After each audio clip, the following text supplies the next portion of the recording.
প্রিয় ভিউয়ার্স, আজ আমাদের এবারের পর্বে থাকছে চর খিদিরপুর টু চরখানপুরের A to Z ভ্রমণের তৃতীয় পর্ব। আশা করি আপনাদের গত দুটি পর্ব শুধুমাত্র সাউন্ড ছাড়া সব কিছুই আপনাদের ভালো লেগেছে। যাই হোক, তৃতীয় পর্বে আমরা চরখানপুরের নিকট একদল কৃষককে ধান কাটা অবস্থায় দেখতে পাই। সেখানে গিয়ে তাদের জীবন সম্পর্কে আলাপ সেরে নেই। তাদের জিজ্ঞেস করি বাংলাদেশের সীমান্তের গ্রাম হিসাবে তাদের জীবনযাত্রা। এরপর তাদের দেখানো পথ দিয়ে গ্রামের দিকে এগিয়ে যাই। গ্রামের পাশ দিয়ে পদ্মার একটি গভীর ধারা প্রবাহিত হয়েছে। এখান দিয়ে চলতে গিয়ে পানিতে অসংখ্য প্রজাতির ছোট ছোট মাছ দেখতে পাই, যা হয়তো পুরোটাই ক্যামেরাতে আসেনি।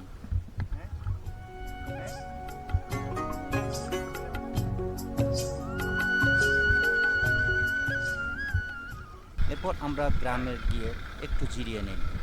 সেখানে দিয়ে ট্রাক্টরে করে কৃষকের ধান নিয়ে যাওয়ার দৃশ্য দেখতে পাই।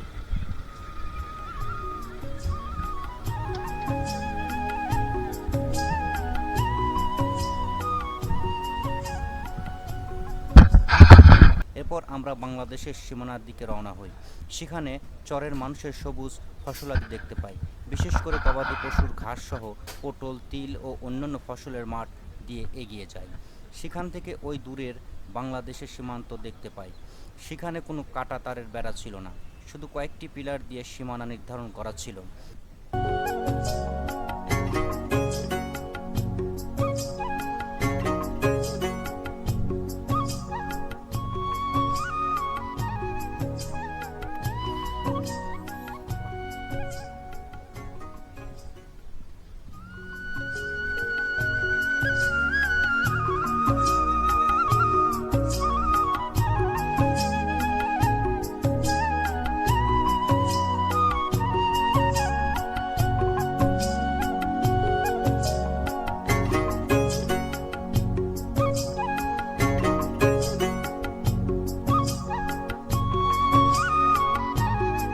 যাই হোক, সময় স্বল্পতার কারণে আমরা ফিরে আসতে শুরু করি। ফিরতে গিয়ে সেখানে কিছু ছোট ছোট বাচ্চাদের ছাগল রাখার দৃশ্য দেখতে পাই। তারা ছাগল ছেড়ে দিয়ে বালির মধ্যে খেলা করছিল। মজা করে তাদের নাচতে বললে তারা তাদের নাচ আমাকে দেখায়।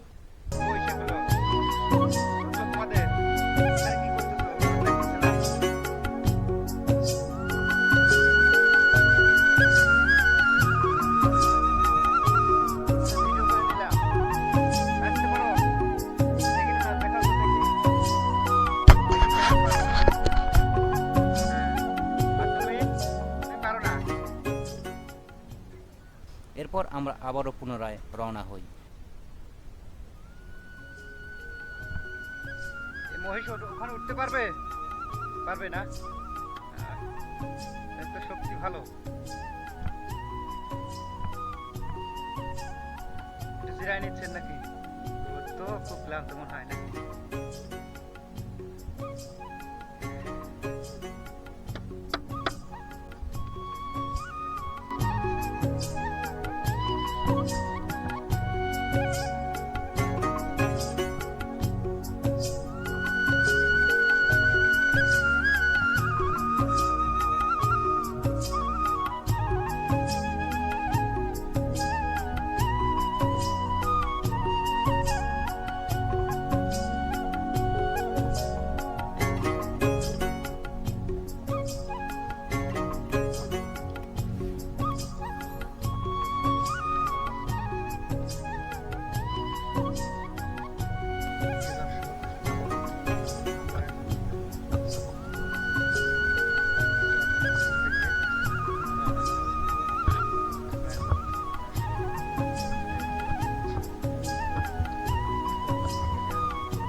ট্রাক্টরের চলার রেখা দেখে আমরা ক্লান্ত শরীর নিয়ে ঝাউ গাছের মধ্যে দিয়ে এগুতে থাকি।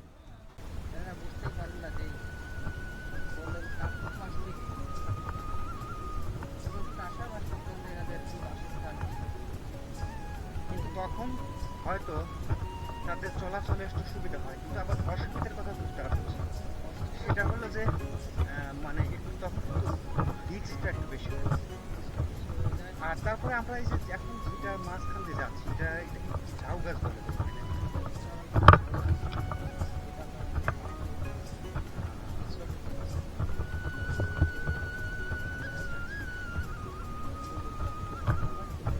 যাই হোক, চেহারা এমনিতেই ভালো না, তারপরে সারাটা দিন ঘোরাঘুরি করে শরীরের অবস্থা খুবই খারাপ। তো একটু মানিয়ে নেওয়ার চেষ্টা করবেন আপনারা। আর আমি আপনাদের শত কষ্টের মাঝেও আসলে আপনাদেরকে বলার চেষ্টা করছি, এই যে হাতে পানি দেখছি,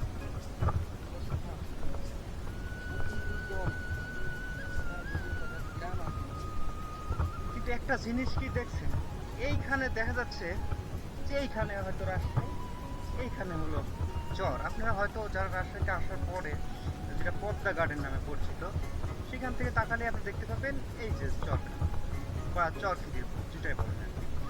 কিন্তু আসলে আপনারা যখন পার হয়ে আসবেন বা হেঁটে আসবেন তখন বুঝতে পারবেন আসলে যতটা কাছে মনে হচ্ছে এতটা কাছে না।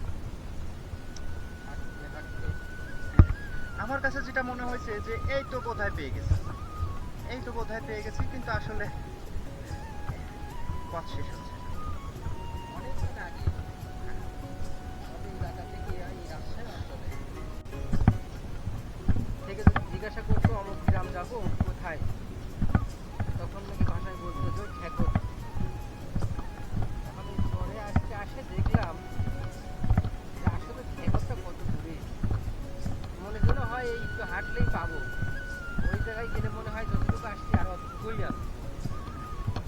আবার যখন অতটুকু যাই, যাবার পরে দেখি ওইখান থেকে যতটুকু আসলাম এখন সামনে আরো অতটুকুই আছে। হাঁটতে প্রায় 1.5 ঘন্টার মতো সময় লাগে।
অবস্থা সেই হিসাবে তো তাদের ব্যয় বা বহন করা কঠিন। আপনারা আসলে কষ্ট করছেন ঠিক আছে, আপনাদের দেখা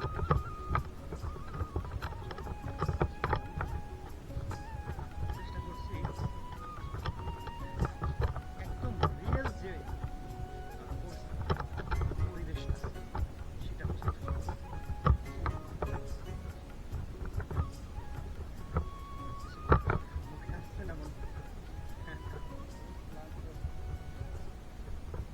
আসলে এখন দেখা যাচ্ছে কিনা আমরা আসলে এখানে যেটা করে আসছি সেটাকে আমরা করে কঠিন হয়ে যাচ্ছে তাই না?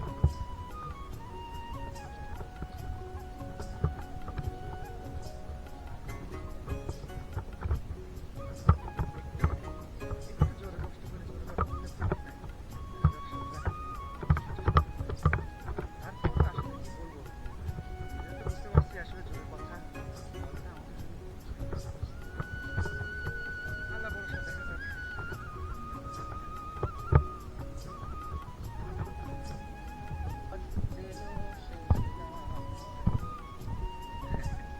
কেন কেন কেন গানটা তো ওরকম ছিল না গানটা ছিল হলো এই পথ যদি না শেষ হয় তবে কেমন হতো আসলে আমরা বুঝতে পারছি যে পথ শেষ না হলে আমাদের অবস্থা কি হবে আমার তো মনে হচ্ছে যে এই মরুতেই বোধহয় কবর হয়ে যাচ্ছে তবে একটা জিনিস অনুভব করছি আমি একটু ঘুরিয়ে দেখাই আমাদের আশপাশে কেউ নেই আমাদের আশপাশে কেউ নেই তো এইখানে আসলে বিপদে পড়লে রক্ষা করা একটু কঠিন আমি আমার আগের ভিডিওতে কিন্তু দেখাইছি একটা চাচাকে নিয়ে যে আমাদের পিছন থেকে বারবার ডাকছিল বাবা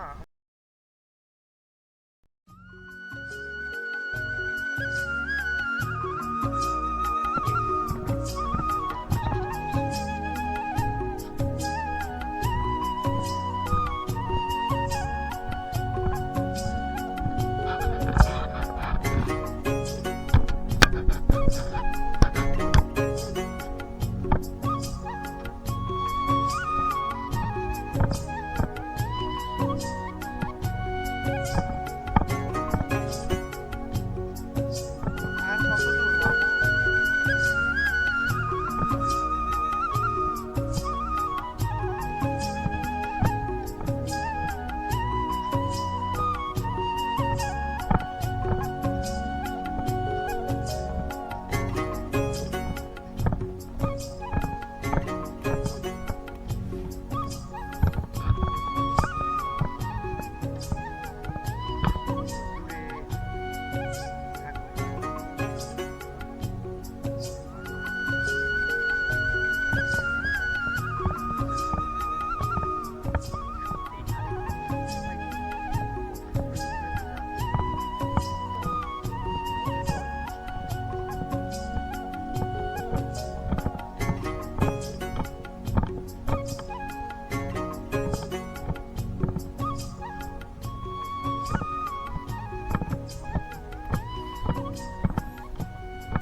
দেখালে আপনারা বুঝতে পারবেন পদ্মার একদম গভীরে এই যে দেখেন। ছোট ছোট গর্তে মাটির কিছু কারুকার্য দেখতে পাবেন। দেখলে আপনি বুঝতে পারবেন নদী কোথায় আছে এবং কি অবস্থা যে দেখেন আমি আপনাদের দেখানোর চেষ্টা করছি দেখেন একদম নদীর গর্ভে যে পরিস্থিতি সৃষ্টি হয়েছে দেখেন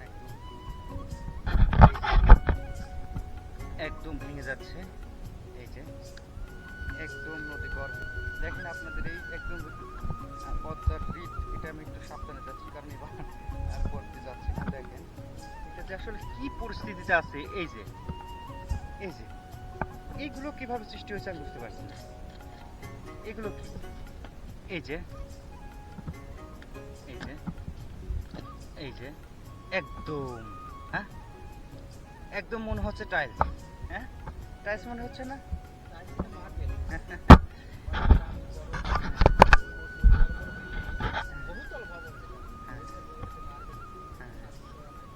একদম মার্বেল পাথর তৈরি মার্বেল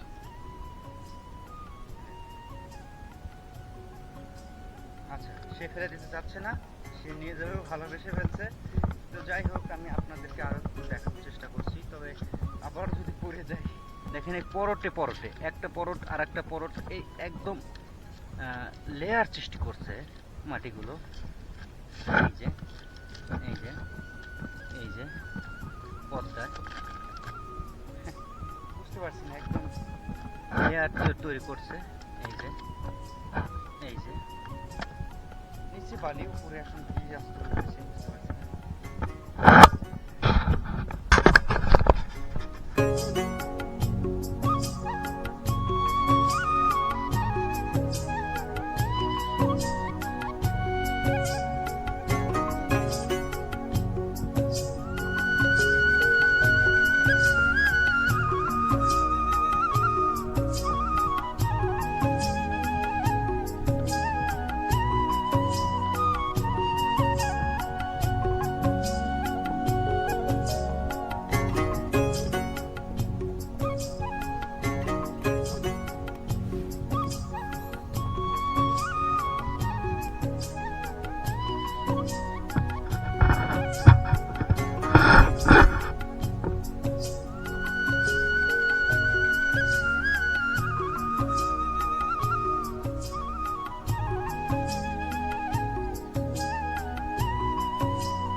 পাই। এরপর আমরা পদ্মার হ্রদে স্বল্প পানি জমে থাকার অপরূপ দৃশ্য দেখতে পাই।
সেটি উপভোগ করে আমরা নৌকায় চড়ে নদী পার হই।